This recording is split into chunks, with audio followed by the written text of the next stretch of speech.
আজ ব্রেকফাস্টে একটু অন্যরকমভাবে গোলা রুটি বানিয়ে নিয়েছিলাম। তার জন্য গাজর, পেঁয়াজ, লঙ্কা কুচি, রসুন কুচি আর আদা কুচি করে নিয়েছিলাম। আর কিছুটা সুজি ভিজিয়ে রেখেছিলাম।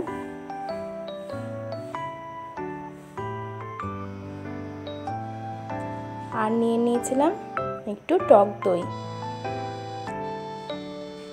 এবার এগুলো সব একসাথে মিশিয়ে একটা ব্যাটার বানিয়ে নেব, আর তারপরে সেই ব্যাটারটা দিয়ে গোলা রুটিগুলো বানিয়ে নেব।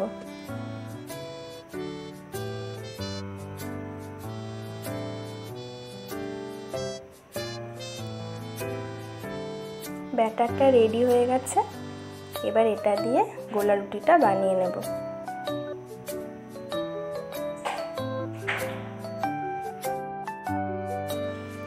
গোলা রুটিটা রেডি হয়ে গেছে। টেস্টটা একটু অন্যরকম হয়েছিল, খেতে কিন্তু ভালোই লাগছিল।